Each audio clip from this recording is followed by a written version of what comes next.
شفاعة وهذا مطلبي يا نبي. بسم الله. Assalamualaikum warahmatullahi wabarakatuh. Alhamdulillahilladzi afdha sahru ramadhana bi fadilatis siyam wa fataha abwabal jinan wa aghlaqa fihi abwaban nirani. Asyhadu an la ilaha illallah wahdahu la syarika lah al-malikul manan wa asyhadu anna sayyidana Muhammadan abduhu wa rasuluhu ila kafatil insi wal jan. Allahumma fasholli wa sallim ala sayyidil anam wa ala alihi wa ashabihi ya barakil qulub. Amma ba'du fa subhanaka la ilma lana illa ma 'allamtana innaka antal alimul hakim. Wa ya ayyuhal hadirun rahimakumullah, usikum wa nafsi bi taqwallah faqad fazal muttaqun. Wa qala ta'ala fi kitabihil azizil karim wa huwa asdaqul qa'ilin. A'udzu billahi minasy syaithanir rajim. Sahru ramadhanal ladzi unzila fihil qur'an hudan linnasi wa bayyinatin minal huda wal furqan. Wa qala nabiyuna Muhammadin sallallahu alaihi wa alihi wasallam rubba sha'im laisa lahu min siyamihi ilal judi wal 'atas wa rubba qa'im laisa lahu min qiyamihi ilas sabar. Wa qala ulama faqatul batni wal farsi an qadil hajat wa huwa kaful jawari anil asam. Hadratil mukarramun, para alim, para ulama, para guru kami yang hadir dan para sesepuh-sesepuh kami serta orang tua kami dan rekan sahabat kami seluruh jamaah yang hari ini selesai kita melaksanakan sholat subuh, kita niatkan taklim untuk sama-sama menambah pembedahan ilmu pengetahuan kita tentang agama agar kiranya semakin padi menunduk, semakin padi berisi pasti akan selalu lebih menunduk. Semakin bijaklah orang yang bertambah ilmu ketika menghadapi sesuatu, baik itu khilafiyah atau perbedaan, tidak mudah untuk terpancing, terprovokasi dan lain sebagainya. Dan mudah-mudahan niat kita ini sesuai dengan apa yang disabdakan Rasul Shallallahu Alaihi Wasallam. Barang siapa yang melakukan ilmi di bulan suci Ramadan, likuli kodamin, setiap langkahnya untuk menuntut ilmu, yaitu ibadatin sanatin, akan Allah tulis setiap langkahnya satu tahun ibadah yang tidak tercampuri oleh maksiat. Itu harapan kita semua. Bertambah ilmu akan bertambah iman. Bertambah iman berarti orang akan lebih semangat lagi untuk melaksanakan berbagai macam bentuk amalia, baik itu yang wajib maupun yang sunnah. Bulan suci Ramadan adalah bulan kesempatan untuk kita semua. Yang pertama, untuk meraih keberkahan Ramadan. Yang kedua, rahmat yang diturunkan di awal Ramadan, maghfirah yang Allah anugerahkan di pertengahan Ramadan, dan pembebasan neraka di akhir Ramadan. Tentunya manapun yang Allah berikan kepada kita itu adalah suatu anugerah. Dan ketika orang mendapatkan itu adalah suatu kebahagiaan yang tidak terhingga. Kenapa? Karena kita sebagai umat yang dipilih oleh Allah, umat Nabi Muhammad SAW, yang ketika diperlihatkan kemuliaannya khususnya kepada Nabi Musa SAW di kala itu, Nabi Musa bahasa kitanya meminta kepada Allah Subhanahu wa taala biar aku tidak dijadikan nabi dan rasul, akan tetapi saya lebih bangga dan saya lebih mulia kalau diberikan atau dijadikan umat Rasulullah Shallallahu Alaihi Wasallam. Ini adalah merupakan satu anugerah. Sampai Nabi Musa saja yang termasuk ulul azmi ini melihat kemuliaan umat Nabi Muhammad Shallallahu Alaihi Wasallam. Apalagi banyak hal yang bisa raih. Semalam ketika kultum saya sampaikan bahwa ada dua peristiwa, satu anugerah pemberian Allah Subhanahu wa taala kepada umat Nabi Muhammad, salah satunya Al-Qur'an, dan yang keduanya adalah malam Lailatul Qadar. Dari sahabat Salman radhiyallahu anhu, beliau menyampaikan bahwa Rasulullah sallallahu alaihi wasallam bersabda di akhir bulan Sya'ban, "Ya ayyuhan nas qad adhallakum syahrul hadim." Kata Rasulullah, ya seluruh manusia telah dekat, kalau sekarang telah masuk Syahrul Azim, bulan yang agung. Di Nabi sendiri yang mengatakan Syahrul Azim karena keagungan bulan ini luar biasa. Ditambah lagi kalimatnya Mubarakun, bulan yang penuh dengan barakah. Syahrul Maghfuratun, bulan yang di dalamnya penuh dengan ampunan-ampunan Allah Subhanahu wa taala. Sehingga dalam keterangan lain dikatakan, "Lau ta'lamu ummati ma fi Ramadan." Seandainya umatku tahu apa yang tersembunyi, kemuliaan, kehebatan, keagungan yang ada di bulan suci Ramadan, la tamanau sanata kulluha Ramadan, maka pasti mereka berharap agar semua bulan kemuliaannya, keagungannya dijadikan seperti bulan suci Ramadan. Apa alasannya? Li'anal hasanatu mustami'atun, setiap kebaikan-kebaikan kita sebagai hamba Allah, Allah lipat gandakan. Setiap kebaikan-kebaikan Allah berikan lipatan pahala yang luar biasa. Sehingga digambarkan dalam satu ayat, "Man ja'a bil hasanati falahu asyru amsalha." Barang siapa orang yang datang dengan satu kebaikan, artinya melakukan satu kebaikan, "Man ja'a bil hasanati falahu asyru amsalha," maka dia akan diberikan oleh Allah 10 pahala. Sebagian ahli tafsir atau menafsirkan ayat ini ada kalimat "wa fi Ramadan." Akan tetapi kalau kebaikan-kebaikan ini dilakukan di bulan suci Ramadan, bi'alfil, maka Allah Subhanahu wa taala akan melipat gandakannya menjadi 1000 kali kebaikan. Dan ini adalah karena agungnya, karena hebatnya bulan Ramadan. Di anak hasanatu mustami'atun, setiap kebaikan-kebaikan manusia dilipat gandakan oleh Allah Subhanahu wa taala. Wa ta'atuhu maqbulatun, dan ketaatan-ketaatan seorang hamba di bulan suci Ramadan makbul, diterima oleh Allah Subhanahu wa taala, baik itu yang wajib maupun yang sunnah. Wa da'awatu mustajabatun, dan semua doa-doanya mustajabah, diterima oleh Allah Subhanahu wa taala, dikabulkan, didengar oleh Allah Subhanahu wa taala. Wa dzunubu maghfuratun, dan dosa-dosanya diampuni oleh Allah Subhanahu wa taala. Wal jannatu mustaqatun, dan surga merindukan orang-orang tersebut. Subhanallah. Di mana Allah katakan mubarakun syahrun fihi lailatul khairun min alfi syahr. Bulan di mana di dalamnya ada satu malam yang bila mana kalian ibadah, maka ibadah kalian akan bernilai sama dengan ibadah 1000 bulan. Berarti 83 tahun 4 bulan. Kalau seandainya tahun ini kita kebetulan mendapat berkahnya malam Qadar,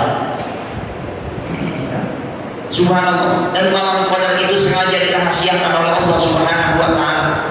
Maka ada hadis Nabi, "Man qama lailatan,"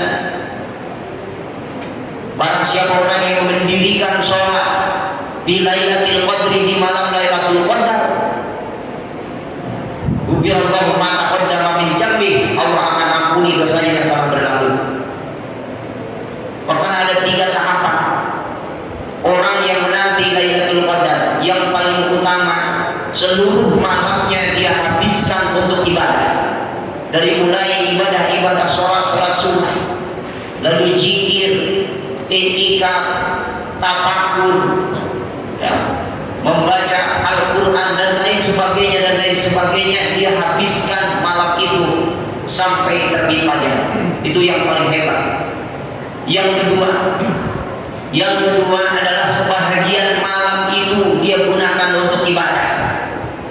Mungkin di sore harinya tertidur, tapi ketika bangun tengah malam atau jam 1 malam, dia habiskan waktunya untuk beribadah kepada Allah Subhanahu wa Ta'ala sampai subuh. Dan yang ketiga, yang setidak-tidaknya orang yang berharap mendapat Lailatul Qadar minimal sholat isya berjamaah dan sholat subuh berjamaah. Itu sekecil-kecil orang yang mendapat kemuliaan dan juga keberkahan malam Lailatul Qadar. Dan itu sengaja oleh Allah Subhanahu wa Ta'ala dirahasiakan. Cuma memang banyak versi hadis yang mengatakan dan kebiasaan baginda Rasul Shallallahu Alaihi Wasallam dalam rangka menanti dan beliau melibatkan keluarganya termasuk istri dan anak-anaknya, beliau bangunkan, yaitu di akhir Ramadan, yaitu di akhir 10 bulan Ramadan. Ya. Karena ketika beliau ditanya ya Rasulullah oleh istrinya, kapan turunnya Lailatul Qadar? Taharru Lailatul Qadri bil witr, kata beliau, nantikan oleh kalian semua, jaga oleh kalian semua malam Lailatul Qadar itu bil witr, di waktu atau di tanggal-tanggal ganjil, di akhir awakhir min syahr Ramadan, di akhir 10 bulan Ramadan. Nabi pun merahasiakan, jangankan kepada orang lain, istrinya sendiri tidak dibocorkan turunnya malam Lailatul Qadar. Padahal ketika kita melihat kemuliaan beliau, kenapa tidak? Kalau memang beliau berharap kepada Allah agar diberikan tahu kapan turunnya malam Lailatul Qadar, tentunya Allah akan memberitahu kepada baginda Rasulullah Sallallahu Alaihi Wasallam. Syahrul ja'alallahu siyamahu faridatan, bulan di mana di siang harinya berpuasa merupakan kefarduan.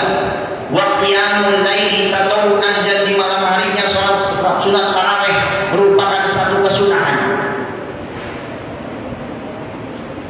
Kaman ada faridatan bihi man taqarraba bihi bi hasadin, barang siapa orang yang mendekatkan diri dengan perkara-perkara yang sunnah, karena kaman ada faridatan bi masiwa, maka seolah-olah dia adalah telah melakukan kewajiban di bulan yang lain.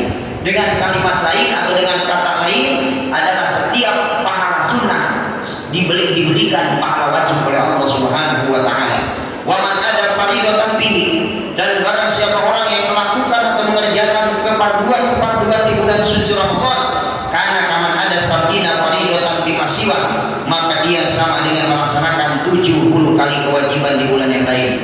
Wa huwa sahrul sabri, di mana bulan Ramadan adalah bulan untuk melatih kesabaran.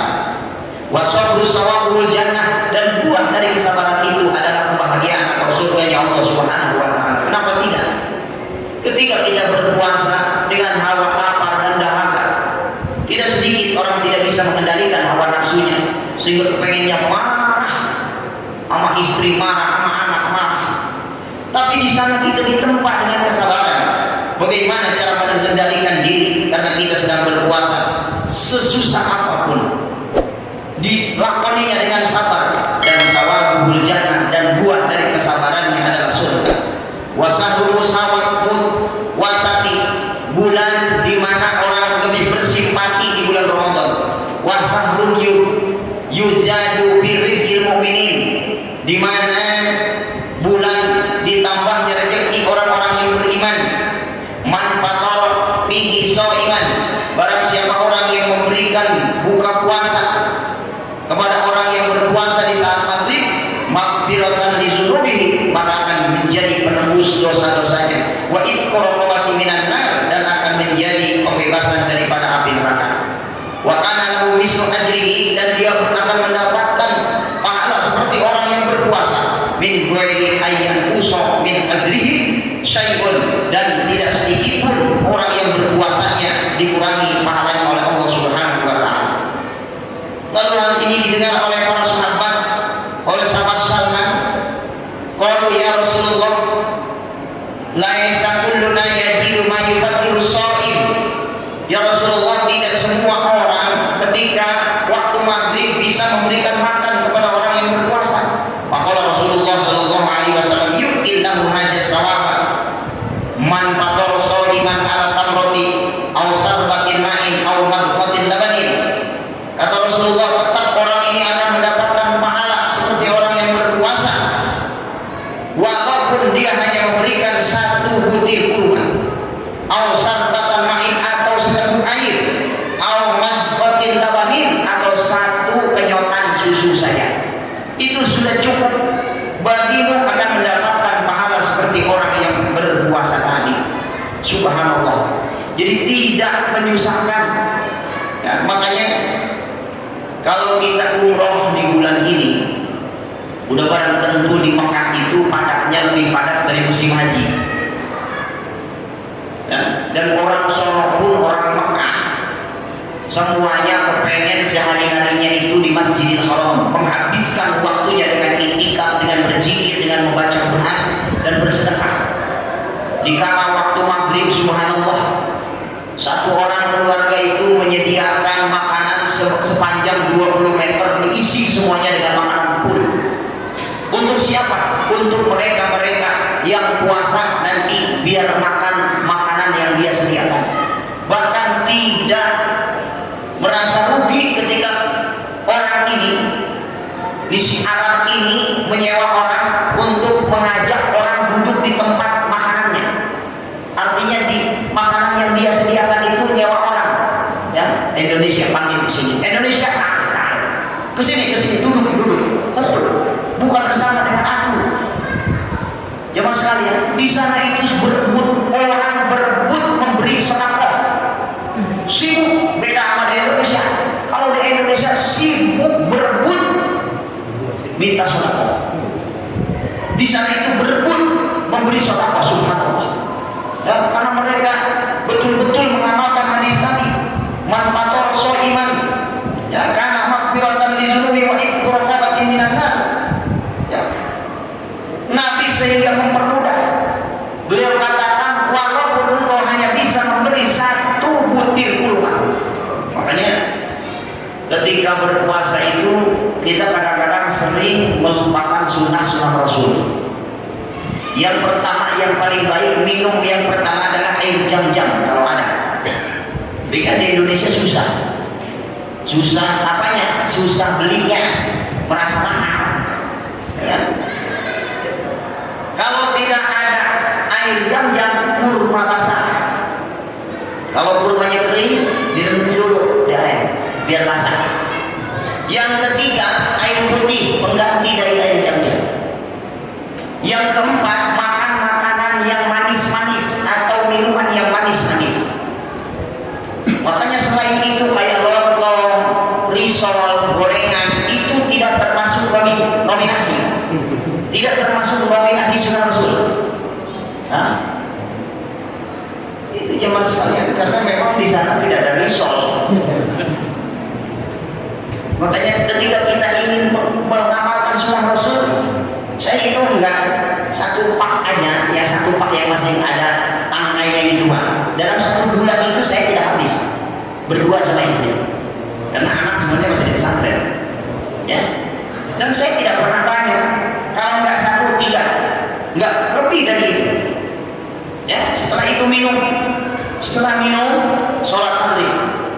Ya, setelah sholat maghrib paling kalau ada tadi, ya, bukan ala Indonesia, lontong satu, risol satu, cukup. Karena kalau terlalu kenyang, biasanya sholat maghrib aja udah berat.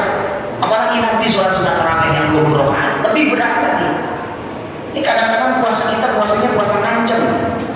Ya? Karena dari siang satu hari nggak makan, begitu dulu maghrib sampai lupa diri. Saya pernah ngikut bukber di Pemda. Dikirain kalau orang-orang Pemda itu, karena mereka semua orang terpelajar dan orang berdasi, dikirain kalau buka bersama itu ya nyantai gitu maksudnya. Ya paling ngambil sate 2 tusuk 3 tusuk, ternyata sampai jatuh di piring Pak. Mereka nggak mikirin yang di belakang. Sampai akhirnya saya waktu itu sama Pak Lurah Anda, kata saya, Pak Lurah, udah kita nggak bisa makan di sini dah.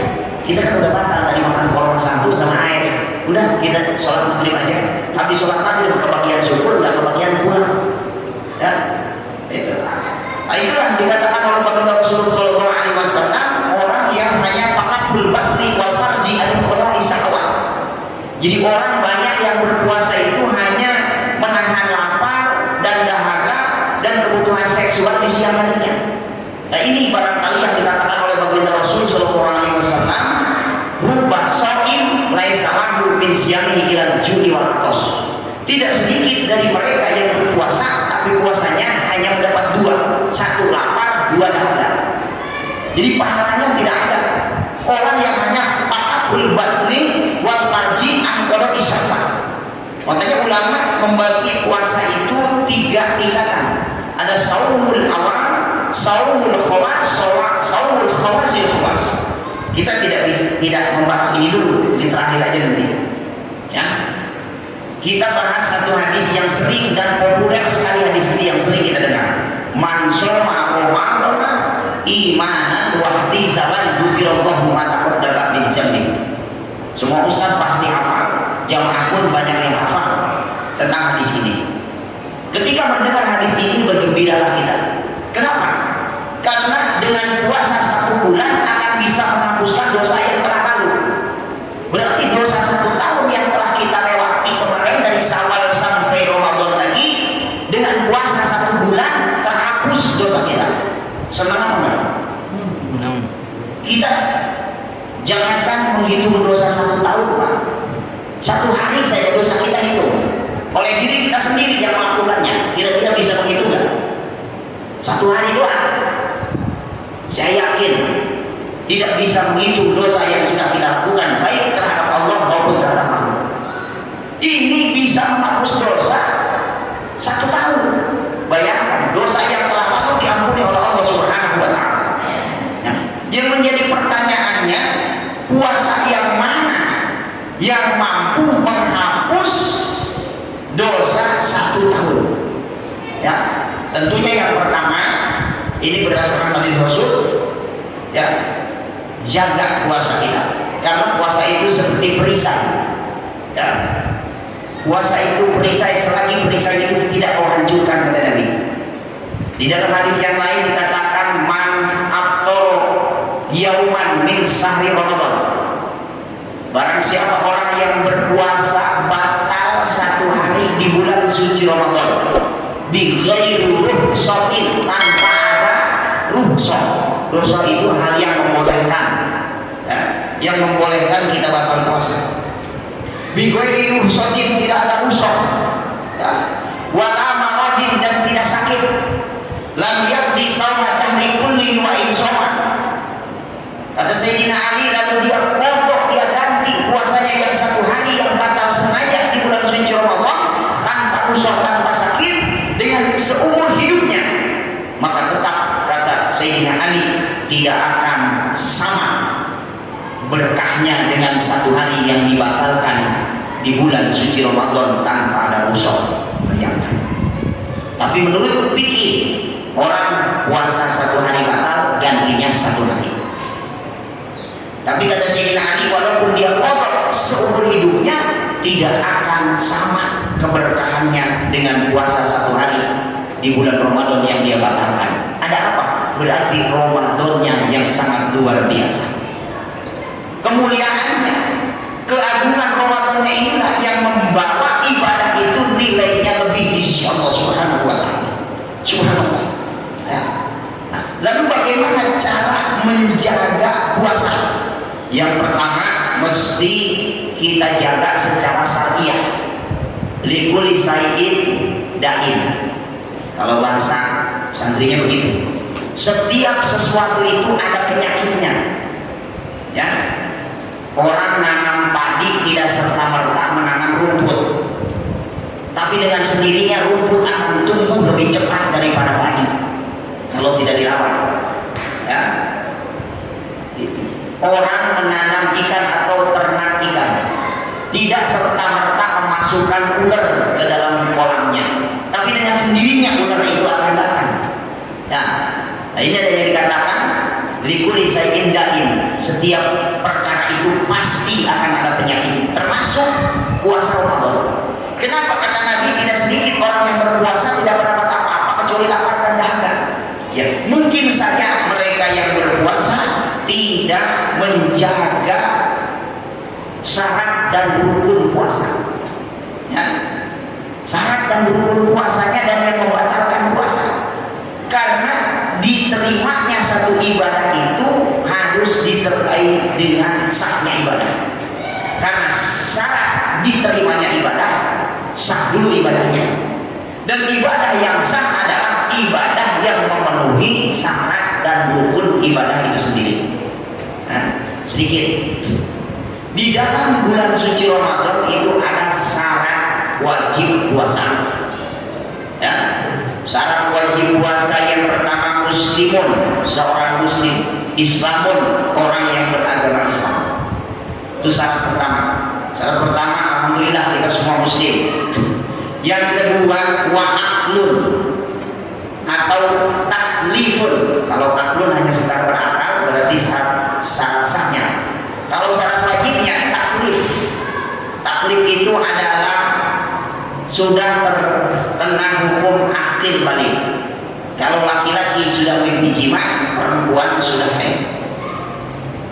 Yang selanjutnya ketiga, wala qaumin ahlil haid, bagi perempuan bersih dari haid dan sebangsa haid. Ya, tidak haid, tidak nifas, tidak biladah, tidak melahirkan. Itu yang ketiga. Yang keempat, wal ilmu biqauli waqti qalbi dan lisawmi, yaitu mengetahui hari yang haram berpuasa dan hari yang boleh berpuasa. Ketika kita mengetahui hari yang haram berpuasa, berarti selain hari itu halal puasa. 1 Syawal, Idul Fitri haram puasa. 10 Zulhijjah atau Idul Adha haram puasa. Termasuk hari Tasyrik. Tanggal 11 Zulhijjah, 12 dan 13 Zulhijjah itu adalah termasuk hari yang haram berpuasa. Ada sebagian ulama mengatakan wasahun, dan hari yang sah, hari yang dimana tidak ada keyakinan di hari itu apa ini masih Sa'ban atau udah Ramadan. Tidak ada keyakinan. Mau puasa takut sudah, takut belum Ramadan. Mau tidak puasa takut sudah Ramadan. Nah, orang yang tidak punya kepastian seperti itu sebagian ulama mengharamkan hari itu puasa sebelum ada keyakinan full. Makanya orang mengambil keyakinan full itu dengan 2 cara. Yang pertama, ikut hisab. Ya, karena kita bukan ahli hisab, bukan ahli hitung-hitungan, bukan ahli palak, maka kita cukup boleh ikuti ahli hisab. Seperti Muhammadiyah telah menentukan bahwa Idul Fitri itu tanggal sekian. Boleh, akan tetapi tidak boleh ngajak orang. Ya. Jangankan kita yang nggak bisa hitung, nggak bisa hisab, nggak bisa ilmu falak, yang mengetahui saja dia sendiri adalah ahli falak, itu walaya jujur tidak boleh. Hanya sekedar silakan sesuai dengan keyakinan dan keilmuannya. Akan tetapi untuk mengajak orang tidak diperbolehkan. Ada juga penentuan itu dengan cara kemarin kita lihat bersama-sama. Sekarang itu ru'yatul hilal itu enggak cuma bisa dilihat sama orang yang megang alat pembesar. Kita pun bisa melihat di layar televisi ya, yang ditayangkan oleh mereka yang sedang melakukan ru'yatul hilal, sehingga terlihat ya, hilal tanggal 1 udah kelihatan apa belum, itu pun silakan. Ya, untuk apa? Tentunya untuk meyakini bahwa esok adalah hari Idul Fitri atau esok adalah hari pertama berpuasa. Jadi supaya tidak sah lagi, ya, itu diantaranya. Selanjutnya jamaah sekalian, yaitu wa itaqatun. Itaqatun itu kuat untuk melaksanakan puasa. Wasihatun, dan sehat, wa iqamatun, dan menetap di satu kampung. Artinya tidak sedang berpergian. Dan hal ini dipertegas di dalam Al-Quran.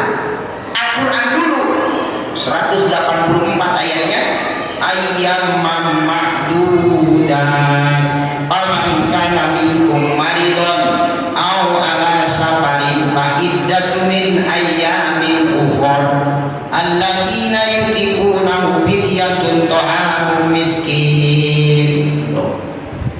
dijelaskan oleh Rasulullah SAW, diperinci lagi oleh para ulama, ya, sehingga terjadilah yang disebut syarat wajib puasa.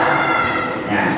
Jadi kalimat wa'itoqatul, ya, kalimat kuat berpuasa itu bukan kalimat sembarangan, dan ulama tidak akan memberikan satu hukum, ya, jemaah sekalian, kecuali berdasarkan Al-Quran dan tuntunan dari Rasulullah SAW. Makanya dikatakan wa'itoqatul, kuat, karena puasa ini beda dengan sholat. Ya, sholat itu tidak ada dispensasi. Selagi dia masih hidup, masih bernapas, wajib sholat. Orang jangankan orang sehat, orang sakit tetap wajib sholat. Ya, orang sudah tidak bisa bergerak tapi masih hidup, bisa sholat pakai hati, diatur oleh fikih. Sedangkan puasa dikatakan wa'itoqatul, kalau memang dia kuat untuk berpuasa, dan kalau memang sudah tidak kuat, tidak kuatnya ada alasan, karena sayyidun kabir, sudah tua renta, ya, fisiknya tidak lagi bisa mengantarkan dia untuk berpuasa full satu hari, atau mungkin masih muda, baru 70-60 tahun tapi udah punya penyakit namanya pikun, ya, jam 4 ikut makan, jam 9 pagi minta dahar, ya. Toh, gue ini belum pada dikasih makan dari malam. Dari tadi kan jam 4 ikut sahur, kapan gue sahur? Nah itu namanya pikun. Makanya orang yang pikun nggak boleh puasa. Orang kejo, tahu orang kejo? Iya, orang pikun. Maka silakan fidyatun, kata Al-Quran, ganti dengan fidyah. Atau punya penyakit berkesinambungan. Di sini dikatakan wasihatun oleh ulama. Sehat, lagi tidak sehat, jangan puasa dulu, obatin biar sembuh. Kalau sudah sehat, ganti nanti di hari yang lain. Ya, satu hari tidak puasa, ganti satu hari. Di hari berikutnya, di hari yang dibolehkan berpuasa. Seminggu. Penyakitnya ini sudah berkesinambungan, bahkan kalau seandainya di bawah puasa, ini malah tambah parah. Nah ini sama berarti dengan saibun kabir, dengan orang yang sudah terlalu tua renta, tidak kuat lagi dia. Wa'itoqatul, ya, sedang menatap di satu kampung, artinya orang yang sedang safar, katakan kan tadi, ya, wa ala safarin fa iddatu min ayat ukhra. Kalau memang dia sedang bepergian jarak jauh, silahkan tidak berpuasa, tidak apa-apa, akan tetapi diganti di hari yang lain. Cuma nggak sekedar kita pergi kemana terus bisa batal, diatur lagi oleh ulama. Yang boleh batal itu perjalanan yang mana? Perjalanan yang hitungan kilometernya lebih dari 100 kilometer. Dari kita berjalan sampai ke tempat tujuan. Kalau di dalam kitab itu 2 marhalah, ya, 2 tempat pemondokan. Karena orang dulu itu di zaman Nabi itu kalau mau kemana-mana naik onta, ya. Jadi setiap kemalaman pasti dia nyari penginapan, ya, atau tempat peristirahatan. Kalau sekarang, kalau 2 marhalah, kayaknya nyampe depan aja Cipes sudah ada 1 marhalah, karena sudah ada apa? Ada hotel, ya. Pindah lagi ke Egypt, udah berelot lagi ke hotel. Jadi, makanya tidak berlaku, ya jemaah sekalian. Makanya yang diperhitungkan adalah kilometernya. Dan itu pun kalau perginya sebelum subuh, ya. Kalau sesudah subuh bagusnya puasa saja. Kalau memang kuat, kalau tidak kuat maka silakan batal. Ya, makanya diatur lagi oleh para ulama. Wa aqsamul itar, orang yang batal puasa itu arba'u aidon, ada 4. Ya. Yang pertama mayal jamu bihi qada'u wal fidyatun. 1, bila mana seorang batal di bulan suci Ramadan, wajib qada', wajib fidyah. Ya. Wa huwa isnani, siapa yang wajib qada', yang wajib fitnah,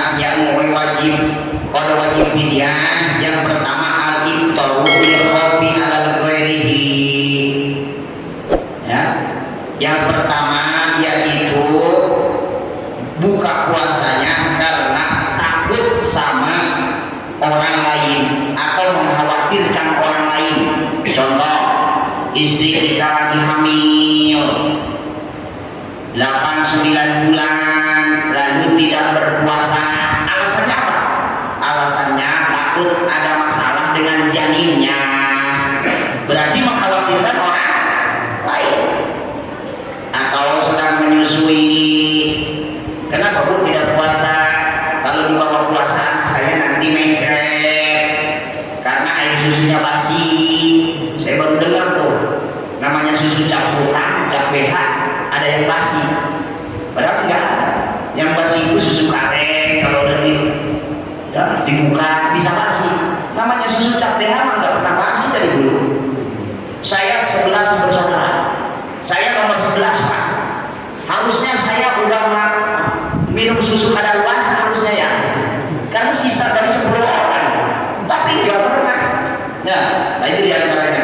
Alasannya karena si istri tadi takut anaknya mencret, berarti mengkhawatirkan orang lain. Nah itu yang pertama yang wajib qadha, wajib fidyah. Ya, jadi qadha wajib diganti puasanya di hari yang lain, dan fidyah pun wajib. Ya, itu. Yang kedua, wasani al-itaru ma'a akhiri qadha ma'in kanihi hatta ya'ti Ramadan akhir. Ya, orang yang meninggalkan qadha, kasusnya sama. Ibu ini tidak puasa kemarin karena melahirkan. Ya, karena sedang nipas. Otomatis 40 hari kan, nyampe bulan Syawal dia belum kering dari nifasnya, otomatis tidak puasa. Ya, harusnya di tahun itu sebelum datang lagi Ramadan kan mesti diganti dengan qadha. Ternyata sampai Ramadan lagi belum puasa lagi, belum diganti.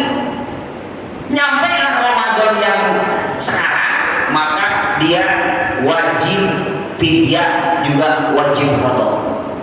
Fidyahnya karena meninggalkan qadha di tahun itu, kewajiban qadhanya nyambung di tahun yang akan datang. Nah, ini menceritakan wajib qadha, wajib fidyah. Ya, Ramadan hatta ya'ti Ramadan akhir. Wasaniha yang kedua, ma yaljamu bi al-qadha dunal fidyah. Ini ada orang yang batal puasa wajib qadha, tidak wajib fidyah, berarti wajib qadha saja. Wa huwa yasru, ini banyak sekali. Kal mukma alaih, seperti orang yang batal puasa karena mabuk, karena gila, ya. Wasalisuha, dan yang kedua wasalisuha, dan selanjutnya dari 4 tadi mayaljamu bihi al-fidyah dunal qadha. Kalau perempuan tadi wajib gimana kalau begini? Pas dia nyusuin atau sedang hamil itu mengkhawatirkan bayinya dan mengkhawatirkan dirinya. Nah itu hanya wajib qadha saja. Ya. Jadi kalau yang wajib qadha, wajib fidyah itu mengkhawatirkan janinnya atau mengkhawatirkan bayinya yang sedang disusui, tidak mengkhawatirkan dirinya. Tapi kalau mengkhawatirkan dirinya sama anaknya, nah itu wajib qadha saja, tidak wajib fidyah. Nah, dan ini wajib qadha saja, tidak fidyah. Banyak, seperti orang yang batal sengaja, ya, di bulan Ramadan, kebetulan nganter istri ke SGC mau belanja lebaran, istrinya masuk ke toko, dia nungguin di luar, ya, orang saking lamanya kesel, ya, lihat ada bacaan bakso setan sama cendol goyang lidah. Nah, gua harus begini, istri gua ketahui ini dah, gua mau bakso dah. Nah, komplit tuh dengan cendolnya. Tuh, makanya orang Indonesia ini kadang-kadang sekarang ini ngasih nama makanan itu kayak bukan orang Islam. Makanya usahanya kagak pada maju, Pak. Beda sama orang Cina. Ya? Loh, kalau orang Cina maju jaya, udah maju jaya lagi. Gitu. Kita mah rumah makan sederhana. Ya, sederhana terus, tak ada tingkat-tingkat. Ya,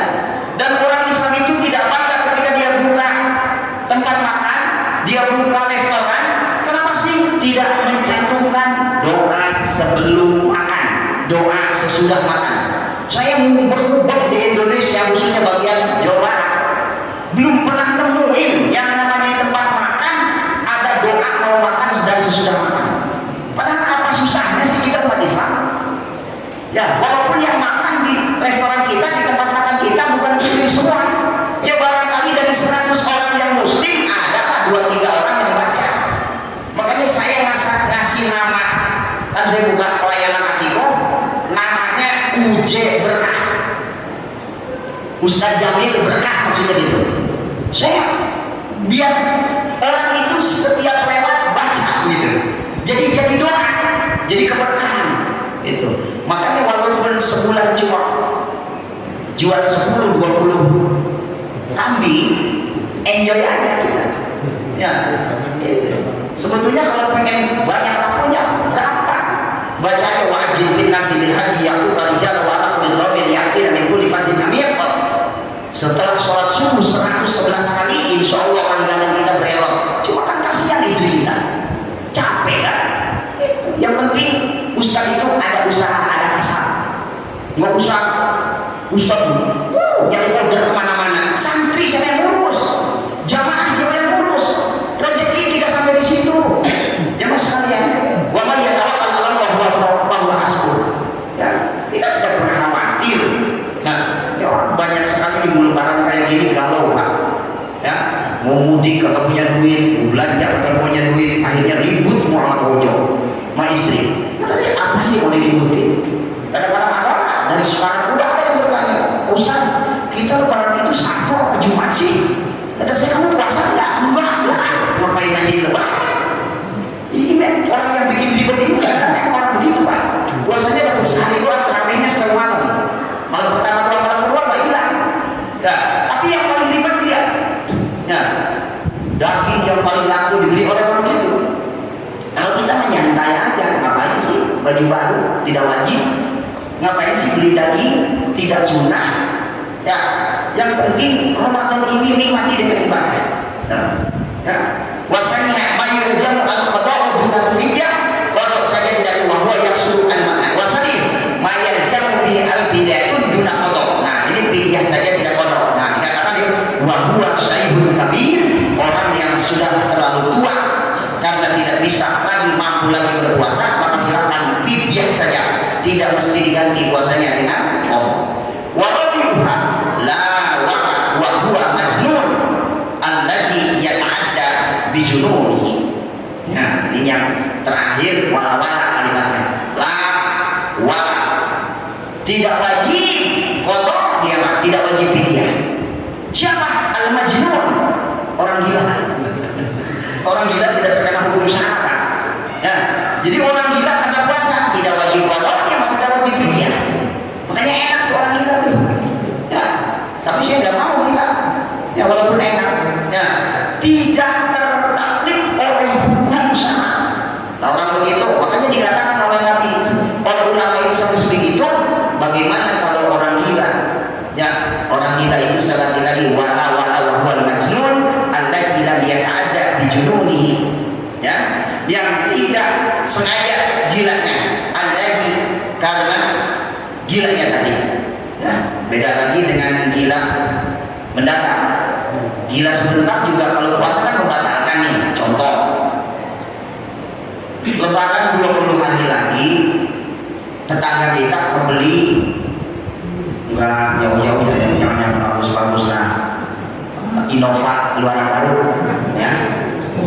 Nah, tetangga kita kepanasan, wah istrinya mendadak gila, wah udah ngomong ngaco, ngomong berdua, diajakin ngobrol, tiap listrik diajakin tersenyum. Kata suaminya, ya Allah, istri saya jadi begini. Pas ditanya, Mas sebetulnya pengen apa sih? Pengen kayak tetangga kita, ya. Gila mendadak. Kata suaminya, udah jangan dipikirin, besok tak jual sawah yang di kampung, kita beli mobil baru. Sembuh. Cuma 2 jam doang gilanya, tetap membatalkan puasa. Dan itu wajib itu mah. Ya, itu kan majnunnya itu mah disengaja karena kepanasan tetangga. Ya Allah ya Rabbana ya Karim. Nah ini makanya di Al-Quran itu ayam mama dan spaman kana minkum maridun ala safarin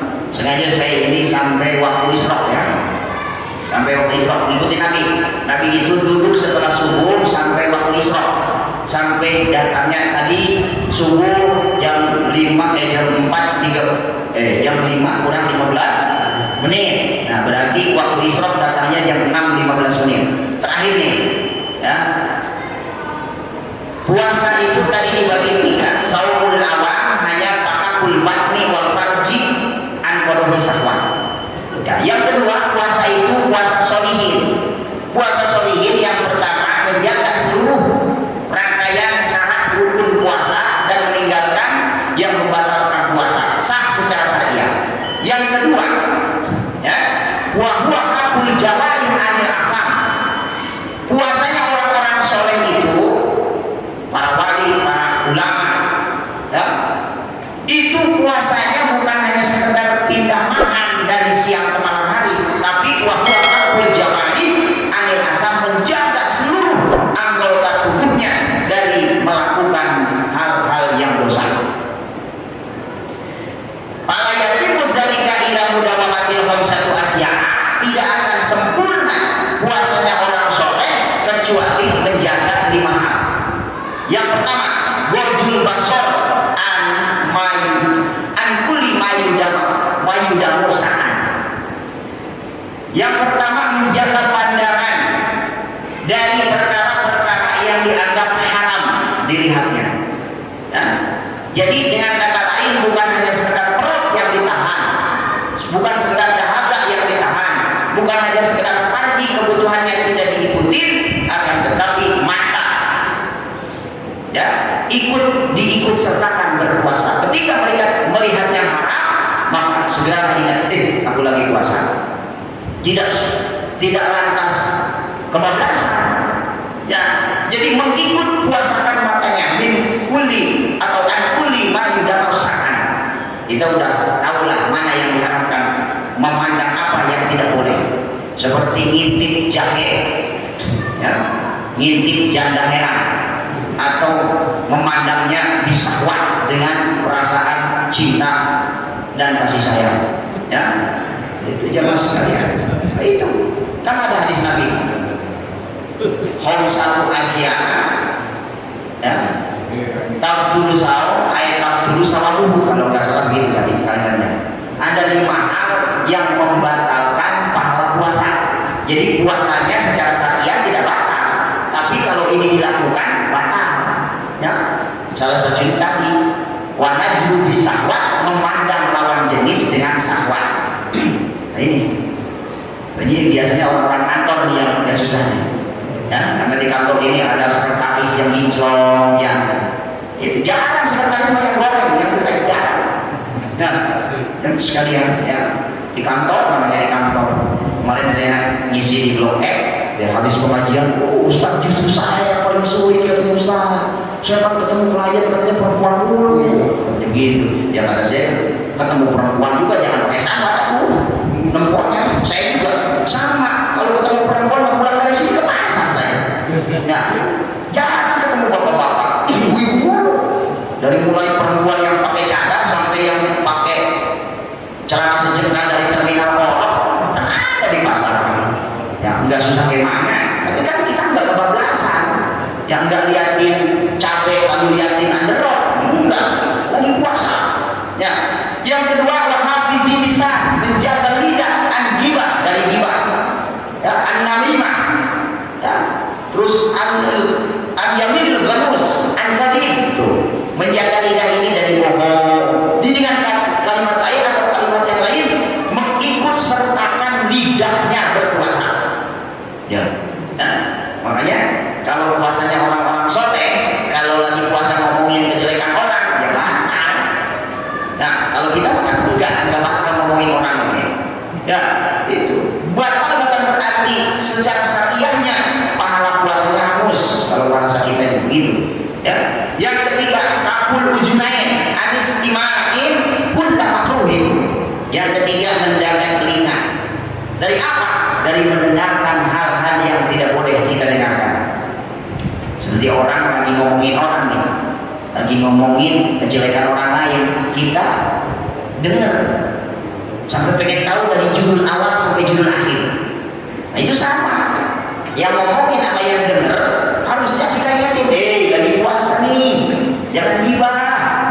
Ya, ingatin, ini mah kata begitu, orang lagi ngomongin orang gila, malah, ya, ngaminin kalau bahasa kita, orang lagi doa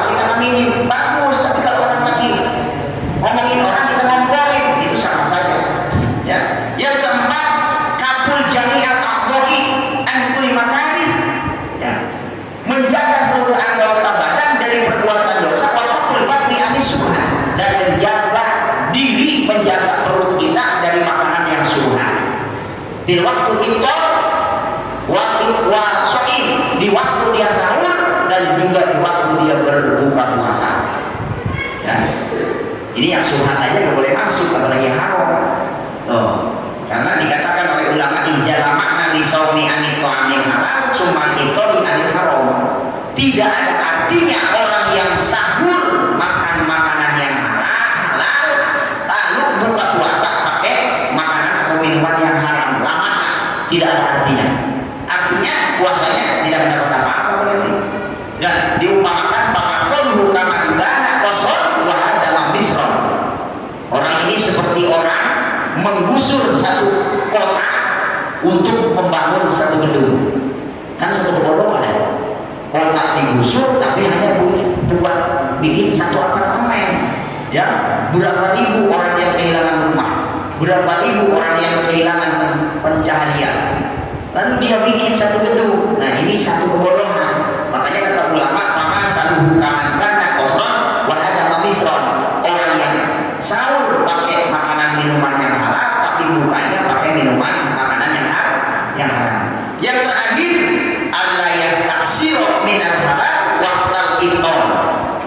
Ya, menjaga diri tidak memperbanyak makanan-makanan yang halal bil waqtal iftar di waktu berbuka puasa. Loh. Jadi di bulan Ramadan itu diingetin, jangan terlalu banyak makan walaupun makanan kita halal. Jangan banyak-banyak, jangan sampai kata orang Jerman itu kamarkan. Ya? Jangan sampai buka puasa itu kamarkan, kekenyangan kalau bahasa kita ya. Nah, coba aja Bapak hari ini di hari Minggu sore makannya nggak banyak-banyak. Kemarin bapaknya begitu dur maghrib mau aja kalau bahasa orang sini langsung kolak satu mangkok, es campur satu mangkok, tambah lagi korma karena sunahnya ganjil, makannya 9. Kebanyakan. Nah, karena pengennya ganjil, pengennya sunah rasul itu bukan sunah rasul. Kalau 9 ditambah 2 mangkok mah berat kan? Nah, sholat maghrib aja kadang-kadang mungkin kita rukuk hampir mau keluar lagi tuh air. Ya kan? Berat, udah mulai berat. Apalagi nanti terawih. Pulang dari sholat maghrib masih ada lontong 2 diembat juga. Coba jajal terawihnya. Saya yakin yang pertama berat dan ngantuk. Jadi kadang-kadang imam itu dikomentari sama orang yang begitu tuh. Imam kecepatan dikomen. Imamnya sih kencang banget. Imam kendor diomel. Makanya gak ada benernya kalau orang itu. Imam kencang dikomen, imam kendor dikomen. Kenapa? Karena ibadahnya tidak ikhlas. Tidak ikhlas. Tuh, coba. Kalau orang udah kekenyangan Pak, orang lain udah mulai Allahumma sholli wa sallim wa barik alaihi wa alihi. Ya, dia mau berangkat aja hampir baik. Kenapa? Kekenyangan. Nah, coba aja. Kalau nggak percaya, boleh dicoba. Ya, makanya kata tadi kata ulama ayas taksiro binal halal waktan iftar. Jangan memperbanyak makanan walaupun makanan itu halal di waktu berbuka puasa. Makanya tadi sunnah Nabi aja dulu, yang sunnah dulu. Setelah itu baru tuh risol, gorengan itu babak kedua. Itu pun jangan banyak-banyak. Nanti yang terakhir baru babak ketiga. Kita pulang dari terawih. Ya, kalau saya semalam begitu pulang terawih udah ada tamu di rumah. Ya, sampai jam 9:30 datang lagi satu orang mau undang halal bihalal sakulan. Kata saya masih kelamaan, takut saya lupa, catat Ustaz katanya. Ngobrol sampai jam 10. Jam 10 mau tidur, datang lagi tamu, anaknya guru ke rumah. Maaf Pak, mau ganggu. Ya, sampai jam 11 baru pulang. Ya, makanya biasanya bangun jam 3, tadi setengah 4 baru bangun. Ya Allah, ya Rabbana ya Karim. Hangus 1 juz tidak bisa terbaca. Ya, hangus 1 juz. Jadi merasa, ya Allah, ini mesti dikodok nih. Ya, nanti habis sholat duha dikodok karena target Al-Fakir itu 1 hari 1 malam 3 juz dalam 10 hari hamil Quran. Ya, kalau bapak-bapak cukup 1 hari 1 malam 1 juz saja. Ya, karena pekerja kan, kalau saya kan pengangguran, ya, saya mah banyak diemnya di rumah, jadi minimal itu karena saya mau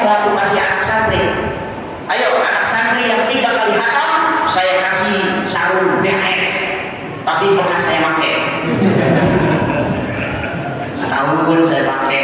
Ntar kalau ada santri yang hatam saya kasih. Nih, bener dapat 3 kali hatam, bener. Jadi sekarang ini disediain 5 VHS bekas buat anak santri yang hatam 3 kali dalam sebulan. Kalau kita ngomong begitu, kitanya hatam sekali, calon namanya. Ya, makanya saya itu mentargetkan minimal dalam 1 bulan Ramadan ya 3 kali hatam. Kalau untuk bulan-bulan yang lain sama minimal 1 kali hatam. Berarti targetnya 1 hari 1 malam setiap bulannya kita khatmil Quran. Saya punya guru ya, seorang amil ya, di Cikuya sudah almarhum. Ya, beliau itu setiap 10 hari sekali khatam Al-Quran dan beliau selalu potong ayam kalau khatam Al-Quran. Jadi sebulan itu 3 kali potong ayam. Setiap khatam potong ayam. Kata saya, bah, potong ayam boleh sistem 10 hari sekali. Kan abah habis khatam Quran katanya. Emang berapa juz sehari? Abang katanya cuma 3 kali sehari semalam itu 3 juz katanya. Ustaz, udah tua begini atau mikirin apa katanya? Senang muda ya, yang dekat mati abah teh. Begitu doang. Itu kedengaran terus itu kalimat. Ya, kaya muda tinggal mati aja. Kata beliau begitu. Itu jadi saya kedengaran terus tuh. Ya, beliau suatu luar biasa ya. Al-Fatih mengagumi kehebatan beliau itu. Karena dulu pernah di pergaulan itu ada makam dibongkar, di dalamnya masih utuh Pak. Masih utuh itu jasadnya. Ya, ternyata diselidik, oh ini adalah orang yang mudah lama membaca surat Al-Kahfi setiap hari Jumat ya, dan juga tabarok setiap ba'da sholat subuh. Ternyata subhanallah, itu di dunia aja udah digituin ya, jasadnya utuh, itu mau bener ya. Itu jangan sekalian. Ada yang kedua lagi katanya punya ilmu Batakara, ilmu ya, itu mah kukunya pada panjang. Kukunya panjang Pak, semua kuku kaki, kuku tangan panjangnya. Aneh kan, sampai merinding saya lihat ya. Nah, kalau zaman sekarang mah viral tuh. Itu kan masih zaman 80 berapa gitu, 84, 85 gitu. Subhanallah, waktu penggusuran yaitu di daerah Kobek sama dikit ya. Ya sekalian di situ. Waktu tanah Lipo masih 150 perak. 150 rupiah di tanah Lipo. Ya sekarang kan sudah 150 juta ya. Dulu 150 rupiah 1 meternya. Subhanallah. Itu bukan cerita karang itu. Ya, dan ada satu makam itu begitu dibuka wanginya semerbak. Sampai saya dituntut sama tukang gali kuburnya. Kebetulan itu dilewati kalau saya mau ke sawahnya guru. Kalau saya menyangkul, menanam cabai, menanam padi, terlewati. Kebetulan waktu itu saya lewat, ya, dipanggil tuh sama si penggali kuburnya. Santri, sini santri. Kenapa Pak? Nih, ada keanehan. Ada satu makam yang wanginya seperti ini. Coba santri wangi enggak? Bener Pak, wangi. Ya, enggak, itu enggak tahu amalannya apa wallahu a'lam. Yang jelas satu makam doang dari 133 makam ya, hanya satu itu saya. Ternyata dibuktikan di dunia saja sudah seperti itu, subhanallah. Ya, nah, maka dari itu harapan kita mudah-mudahan minimal nih puasa kita ngikutin puasanya orang-orang yang soleh. Waktu suruh sudah sampai, itu saja barangkali jemaah sekalian yang dapat apa kita sampaikan, karena kultum sudah kebagian jadwal, kuliah subuh juga sudah kebagian jadwal.